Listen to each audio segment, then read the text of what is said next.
नमस्कार दोस्तों, pro people news में मैं आपका स्वागत करता हूं। देश में सबसे ज्यादा संपत्ति वाली संस्थाएं कौन सी हैं? देश के सबसे बड़े जमीनों के मालिक कौन हैं? देश में सबसे ज्यादा संपत्ति सुरक्षा बलों के अधीन है। दूसरे नंबर पर रेलवे विभाग आता है, लेकिन ये दोनों सरकारी हैं।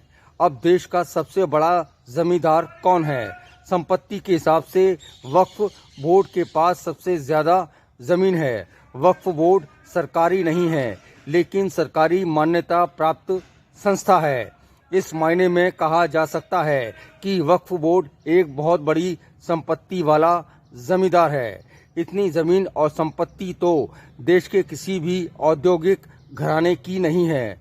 तो वक्फ बोर्ड ने इतनी संपत्ति कैसे अर्जित कर ली, इसके बारे में जानने की जरूरत है। अच्छा चलता हूँ, दुआओं में याद रखना।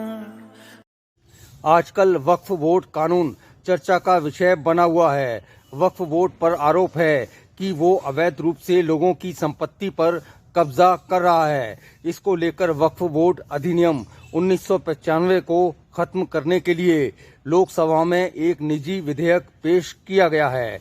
बीजेपी सांसद हरनाथ सिंह ने इसे प्रस्तुत किया है। उनका आरोप है कि इस अधिनियम में असमानता है। इसकी आड़ में धर्मांतरण किया जा रहा है। वक्फ मैनेजमेंट सिस्टम ऑफ इंडिया के आंकड़े के अनुसार 8 लाख एकड़ से ज्यादा की लाखों की संपत्तियां हैं। वर्ष 1954 में वक्फ अधिनियम पारित किया गया था। इसके बाद केंद्र सरकार ने 1964 में केंद्रीय वक्फ परिषद की स्थापना की थी। हालांकि इस अधिनियम को मंजूरी वर्ष 1955 में ही मिल गई थी। अच्छा चलता हूँ, दुआओं में याद रखना। वक्फ इस्लामिक कानून के अनुसार धार्मिक संपत्तियों का मालिक होता है। इसमें संपत्ति अल्लाह के नाम की जाती है और धार्मिक कार्यों के लिए इस्तेमाल होती है। वक्फ बोर्ड के पास दान की गई संपत्ति पर कब्जा करने या संपत्ति को किसी और को देने का अधिकार होता है।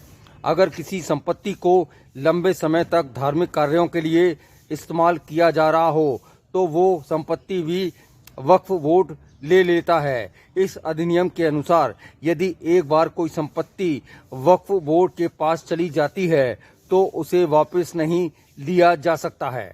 अच्छा चलता हूँ, दुआओं में याद रखना।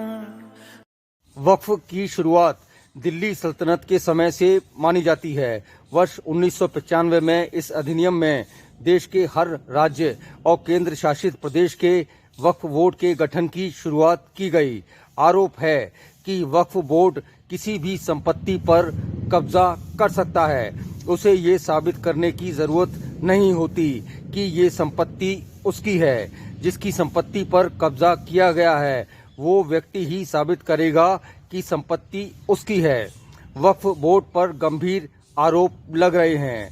वक्फ अधिनियम पर सवाल उठ रहे हैं। बहरहाल इस पर फैसला देश की संसद या सुप्रीम कोर्ट जैसी संस्थाएं ही ले सकती हैं।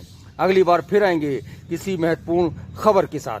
प्रो पीपल न्यूज के लिए अमिताभ आकाश की रिपोर्ट। लेटेस्ट न्यूज अपडेट के लिए हमारे चैनल को सब्सक्राइब करें और साइड में दिख रहे नोटिफिकेशन बेल आइकन पर क्लिक करके हमारे वीडियो को सबसे पहले देखें।